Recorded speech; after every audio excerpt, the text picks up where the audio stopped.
में कवरियन के भीड़ लगल बा हमें चलाओ तेज पिया ड्राइवर हो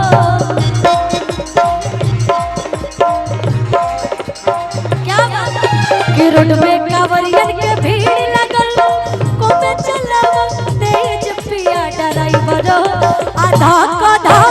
करत पिया ड्राइवर हो आधा का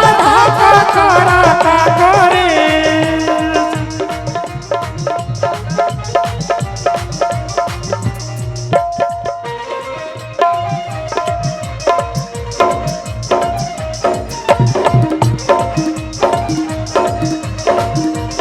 क्या बात है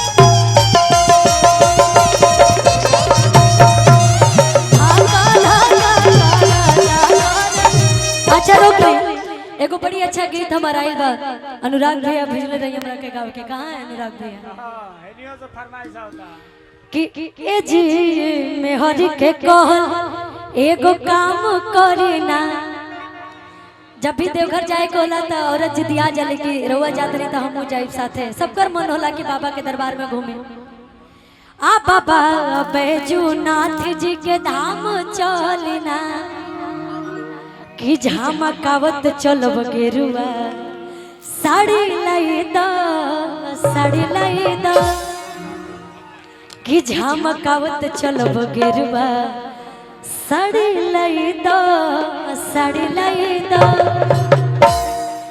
ए राजा चार चार पहिया वाली गाड़ी लाई द राजा चल चल कहिया वाली गाड़ी लाई चार चार पहिया वाली गाड़ी लाई द चल चल कहिया वाली गाड़ी लाई ये भी नया ही है कि जी मेहर के कहल एगो काम करना चल कहले वो काम करी ना अब बाबा बैजूनाथ जी के धाम चलना धाम चली ना कि झमकावत चलब गेरुआ साड़ी लाई द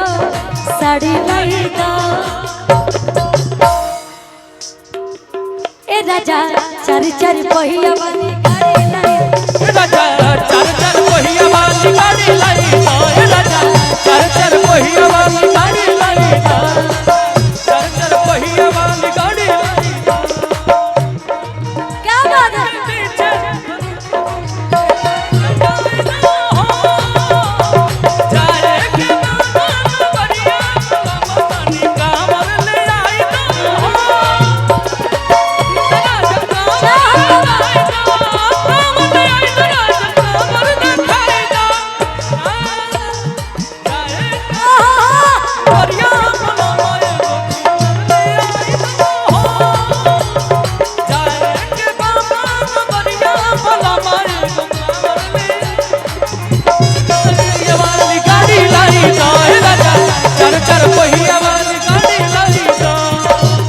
कितने लोग देवघर जा रहे हैं बाबा का दर्शन कर रहे हैं सावन में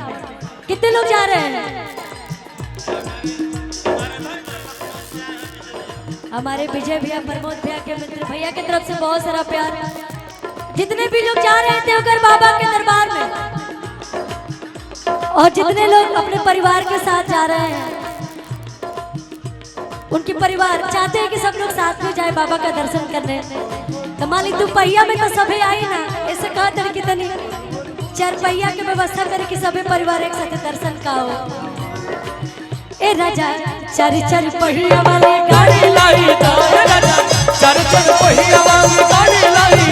राजा चल चल कहिया वाली गाड़ी लाई राजा चल चल कहिया वाली गाड़ी लाई जय हो बाबा क्या बात है भीड़ नहीं बोलो कोई फोटो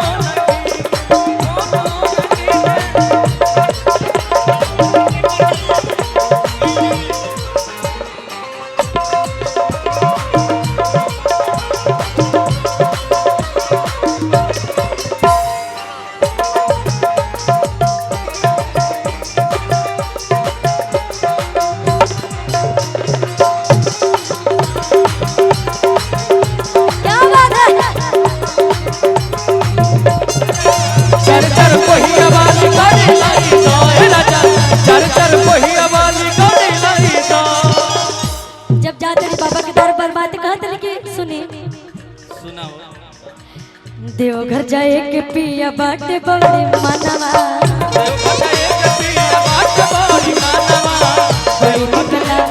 और बहुत बहुत धन्यवाद चाची जी, आपके आशीर्वाद मिलल। जब आप लोग जैसन माई के आशीर्वाद मिल गया तो लागेला कि हमने क्या ले जा सफल हो गई बा। कहा तड़ी देवघर जाए के पिया बाटे बड़ी मनवा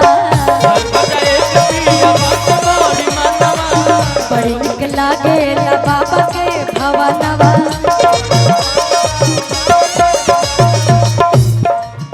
कि चढ़ावेला फल फलहरी लईदा